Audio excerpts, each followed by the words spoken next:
Good morning, everyone. How are you today? Today is Friday. I hope you are looking forward to a great, restful weekend. Unfortunately, it's rainy today, but hopefully it will look a little better this weekend so you can get outside and have some fun. All right, we are back at it with the Might of Angels by Andrea Davis Pinkney, and I have permission from Scholastic to read this with you. I want to get right to it because I've been waiting to see what will happen next. All right, so get all comfy. I know I am. We left off on Monday, October 4th, 1954, diary book. Oh, and there's my cat, Sunny. Hey, Sunny. You want to say hi to everybody? Hi. Oh, okay, really? I don't know what you want, but hi. Hello. All right, and back to our read aloud. Thanks for saying hi, Sunny. All right, so we left off Monday, October 4th, 1954, diary book. I have kissed my molasses lunch tin goodbye. Prettyman has a cafeteria with hot food and varnished floors, and windows big enough to show off the trees that wave hello from outside, and buttered corn niblets, and mashed potatoes, and meatloaf, and jello. There was not a fried pickle in sight, but that didn't matter. Mama's fried pickles are the only ones worth eating. Two ladies served the food, both Negroes. They smiled with quiet pride when I came through the line. They introduced themselves as Miss Cora and Miss Billy. Thanks to Miss Cora and Miss Billy, my lunch plate was piled with more food than any other child's plate in the cafeteria. I got 2 Jello squares, red and green, but as sweet as Jello and a plate full of corn niblets can be. Food doesn't taste good when you're eating alone. Tuesday, October 5th, 1954, diary book. Daddy came home from work before Goober and me even went to bed. That's usually when he's at work. When he pulled up to the house in his truck, he didn't come in right away. He stayed outside for a long while. Is that Daddy's truck? I asked Mama. Why is he home? Mom only half answered. He likes to let the motor run. Keeps the truck warm before turning it off. She hurried Goober into the bathtub. In my bedroom, she bought me a clean nightgown. Why is Daddy home? I asked. Again. It's time for bed, Dawnie, was all Mama said. Wednesday, October 6, 1954, diary book. It's bad enough having Bobby Hatch in my home room, but it's triply bad having to go to school with all 3 Hatch brothers. Cecile Hatch is in 6th grade, Jeb's in 5th. Even with the grade differences between them, those boys seem to somehow travel in a pact. They must have each been born under a full moon, because goodness knows they are ugly as wolves and just as mean. The Hatches made today's walk through Prettyman's halls far from quiet. Those boys don't know a thing about whispering. As I was coming into the building this morning, they were ready to make some noise. I walked in, hugging tight to my books. Jeb's nose was running. He gave a hard sniff, rattled back some snot, wiped his nose with his knuckles. The boys let me pass with not a word from their mouths. But as soon as my back was to the 3 of them, they started howling at me. There goes Dawnie Chicken Lips, Cecile called. Got a chicken head too, that girl, said Jeb. Bobby said, I'm still not sure she is a girl. With the way she handles a bat and runs bases, I think that chicken-lipped colored has got some boy in her. I wanted to ram a bat at Bobby's head right then. He just wouldn't shut up. No real girl can play baseball like that, he said. Bobby's too dumb to know he was paying me a compliment about my ball plan, and he's too dim-witted to realize there was envy wrapped in his words. He was plain jealous of how good I am on the field.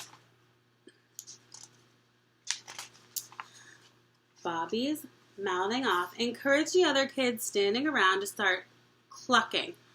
All I heard was their chicken noises spurting up in the back of me. Daddy says smart feet are feet that walk away from trouble. But something made me turn around right then to get a look at those clucking kids. For a good long minute, I watched them. At the other end of that long hallway, clucking and carrying on. Maybe it was the same something that encouraged me to turn around that also put a serious tickle on my funny bone. I had to work hard to keep from laughing. The Hatch brothers and everyone with them looking stupider than stupid, acting like chickens. And did you know that raccoons eat chickens? I should have brought Waddle to school. Anyway, they were supposed to be making fun of me, but Lord, did they look funny. I spent the rest of the day with a bust-out laugh roaring up inside me every time I thought about Prettyman's chickens. I couldn't let that laugh free, though. I didn't want to give the Hatches anything to get riled up about. I felt my bust-out laugh trapped somewhere deep in my belly. Later. Nothing to laugh about tonight. Daddy's lost his job. How come? I asked Mama. Folks have threatened to boycott Mr. Sutter's business if he keeps Daddy as a worker. I blinked. What's wrong with Daddy's work? It's not Daddy's work that's in question. Customers don't want to support a business that employs a man whose daughter is integrating their schools. I made Daddy get fired? You make your father proud. It's the fear of ignorant people that push Mr. Sutter. I'll go back to Bethune then, I said. Stop talking nonsense, Dawnie. Mama was just short of snapping. I shut up, but it was hard for me to not keep talking. I wanted to tell Mama I was serious about going back to Bethune. As much as I like all the pretty stuff at Prettyman, I'm messing things up for Daddy by being a student at that school. Thursday, October 7th, 1954, diary book. I hate my school job. I hate it because it's stupid. I hate it because it's not fair, and I hate it because it means I miss recess, so I won't ever get to play on Prettyman's baseball field.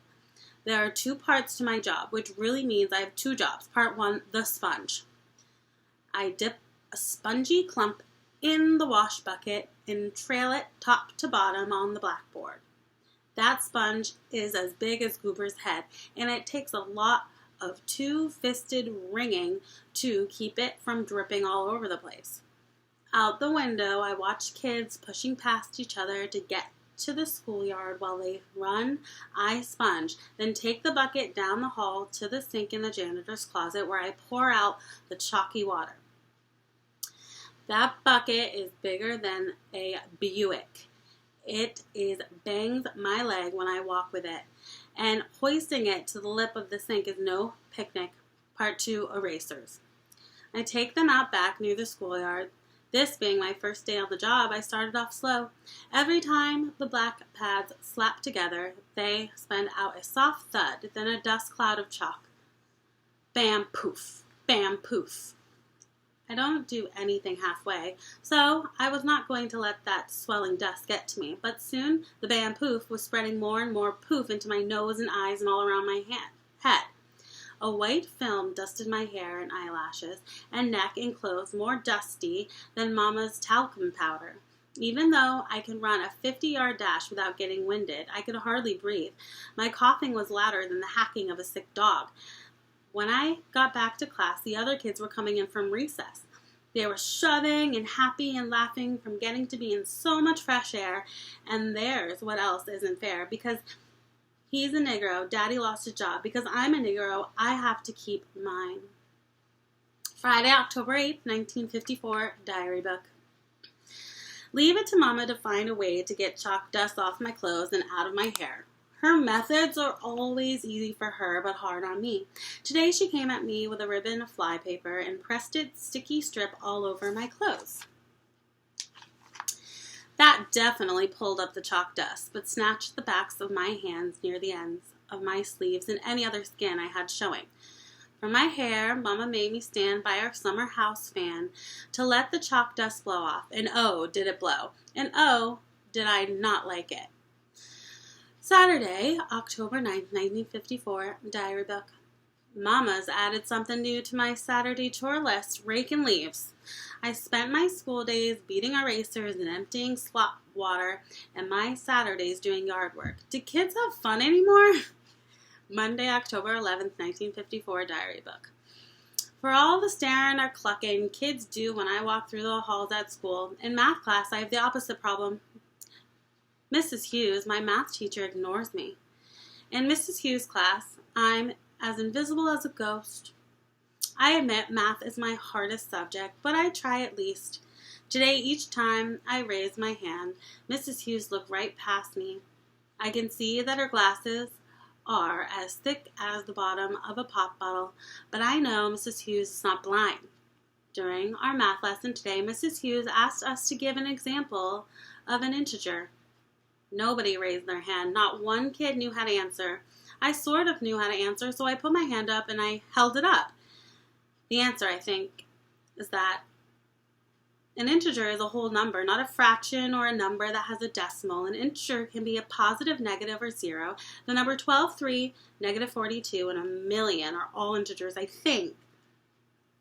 At first, I thought Mrs. Hughes was giving some of the other students a chance to answer, but not one kid took the chance.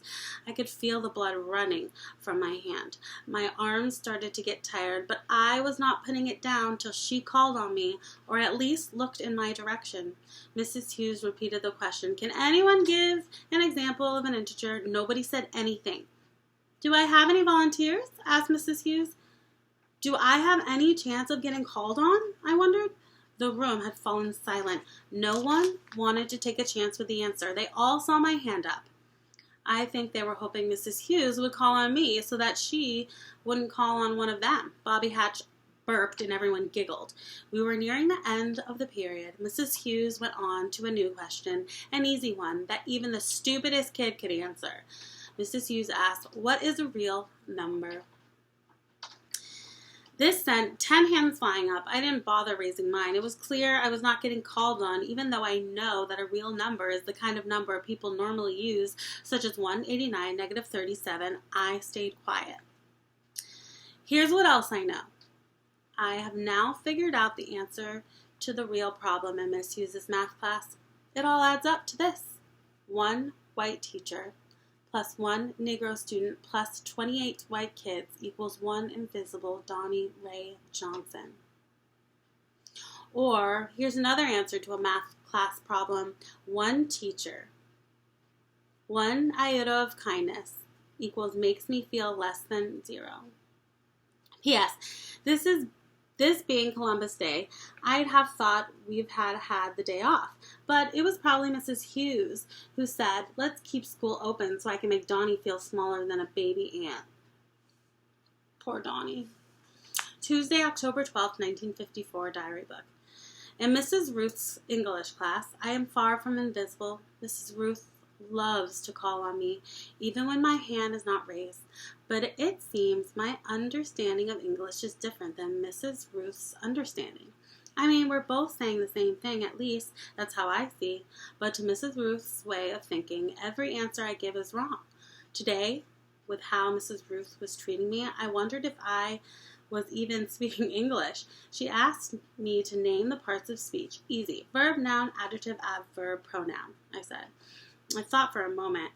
There were more, but I couldn't remember them all. And preposition, I added. "That's wrong, Dawnie," Mrs. Ruth said. "There are 8 parts of speech. Verb, noun, adjective, adverb, pronoun, preposition, and conjunction, and interjection." Mrs. Ruth was right. There are 8 parts of speech. I'd forgotten 2, but did that make my whole answer wrong? For the next question, Mrs. Ruth singled me out again. She didn't seem to call much on other kids. Some of them even wanted to answer, but I'm the one who got all the attention, and I'm the one who got slapped down every time I spoke. "Dawnie, what is a synonym?" Another easy question, but I thought carefully before answering. I asked myself, are there 8 parts to a synonym? I said, a synonym is a word or a way of saying something that means the same thing as another word or another way of saying something. That was the right answer. I just knew it. Wrong, Dawnie, said Mrs. Ruth. She looked pleased to be saying those two words together. Wrong, Dawnie. A synonym is a word or expression that has the same meaning as another word or expression, Mrs. Ruth proclaimed. All I could think was, isn't that what I just said? Mrs. Ruth asked Dawnie, are you paying attention?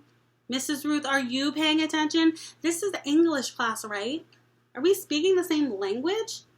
Because I'm saying the exact same thing you're saying, but saying it different and forgetting just one small part.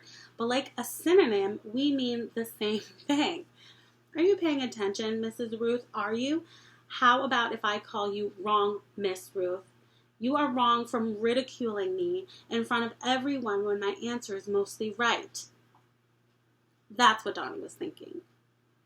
What she did say is, yes, ma'am, I'm paying attention. Dear Mrs. Ruth, I have a gift for you, a present. Parenthesis, in case you are not paying attention, gift and present are synonyms. Parenthesis. Here are a bundle, a heap of synonyms for how I feel about your class. Aggravated, enraged, furious, hotter than Tabasco sauce, mad as a hornet, angry as a rattler. Sincerely, truly, honestly, there are more synonyms, Miss Ruth. Dawnie Johnson. All right, we're going to start there. Miss Ruth's English class. It's kind of a bummer because Dawnie not only is treated unkindly by her classmates, but also her teachers are treating her poorly. Hopefully it turns around soon for Dawnie. All right. Thank you so much for tuning in and listening to me read today, friends. Again, I hope you enjoy your weekend, and I will see you next week. Toodles.